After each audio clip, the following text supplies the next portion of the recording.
And long story short, they're apprehended just before events are about to go down, and he is imprisoned. Alexander is imprisoned, and the family is shocked that he was even engaged in these conspiracies. They had no idea while he was away at college. And he is then hanged. And the entire country knows about it, of course, and the Lenin family now, they were climbing the social ladder previous to this, are now pariahs in the community and outcasts. And they just lost their father a year before.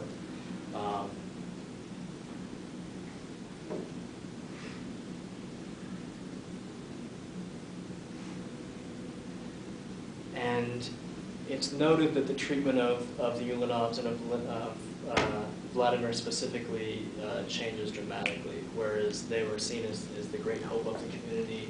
All of a sudden, they're quite the inverse. And there's a teacher gives Ulanov kind of a review at the end of the year, and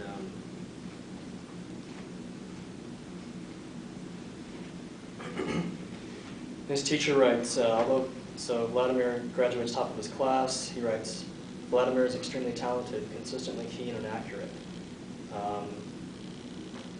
In all classes, he was the top pupil, and at the end of his course was awarded the sole gold medal as the most deserving pupil in performance, development, and behavior.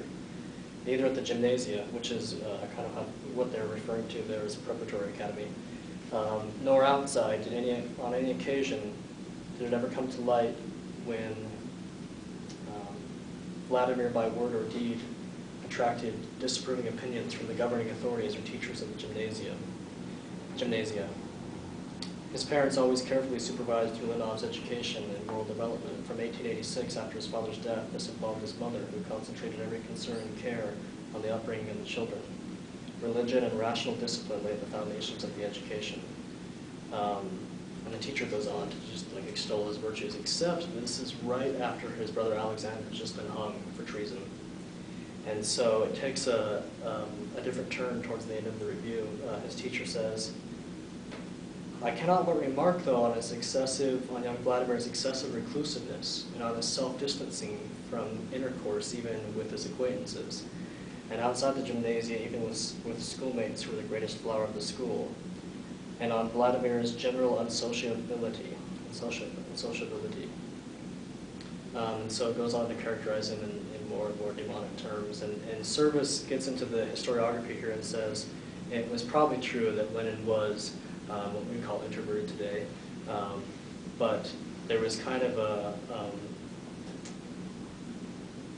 tactic of covering your ass by the teacher, who now it was everybody's responsibility to keep an eye out for the Ulanov family, and so everyone had to be the first to say, "I saw it coming," and to characterize them as unsocial and as having the warning, the red flags at every turn. And so they became socially ostracized in their community.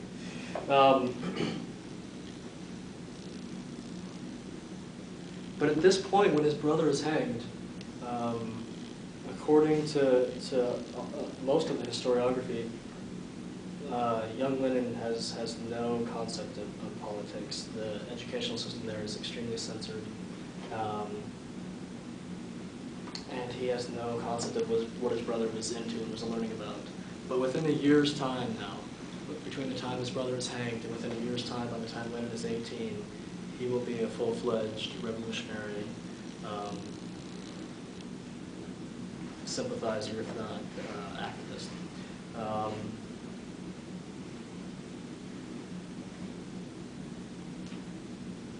Read this really fast. And one of the influences on young Lenin at this time will be an author named Chernyshevsky. Alexander left behind books and notes about this author named Chernyshevsky, and this is how young Lenin came across them, going through his dead brother's notes and books. When Vladimir talked later in life about coming across his brother's notes on Chernyshevsky, he acknowledged that Chernyshevsky, quote, plowed him over and over again, end quote. And then This also gets into just personal information about Lenin. Lenin continually is marked by not emphasizing aesthetics or giving up his aesthetic preferences as he gets older and older, his loves in life, chess, Beethoven, skating, and giving these up for revolutionary training and tasks at hand. Chernyshevsky was an odd writer to exercise such an impact, but this is very typical of Lenin. Chernyshevsky's prose was like a rash of needles. Sprawling verbiage was covered with densely overgrown constructions, and he seemed immune to the models offered by the great novelists of the mid-19th century Russia, such as Dostoevsky and Tolstoy. But style was not what drew Vladimir to Chernyshevsky. Vladimir's admiration for Chernyshevsky was considerable, and I want to introduce these guys, Chernyshevsky and Plinkanov, because they'll come back later, especially Plinkanov.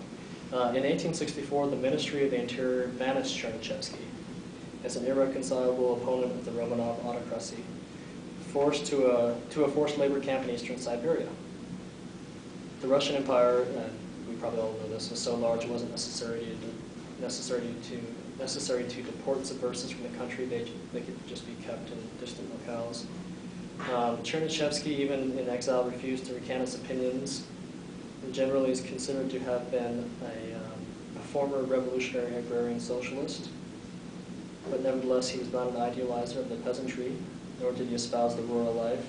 This comes up over and over again as well in the debates between the agrarian socialists and the Marxists. It's kind of an affinity or a sympathy for certain classes. Chernyshevsky wanted cultural development to be speeded up in his country. He advocated industrialization. He demanded a democratic political system based upon universal suffrage. He supported women's rights. He opposed the discriminatory legislation affecting the non-Russian nations and ethnic groups. He advocated the creation of a classless society. And so all of these would go on to influence Lenin, actually even before he even gets deeply into Marx. And this is what's interesting about Chernyshevsky, though. Chernyshevsky and Marx corresponded often, and Marx started learning Russian actually to read Chernyshevsky. He differed with Chernyshevsky on certain issues, but admired him a lot. And so Lenin thought he was in good company to admire Chernyshevsky as well. And he kept a picture of Chernyshevsky in his wallet, actually. Lenin did.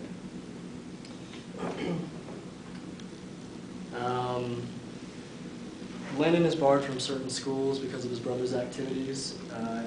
He finally gets admitted into one. He decides, to everybody's surprise, he loved literature, and he decided to give up literature in order to study jurisprudence as his political ambitions started to grow.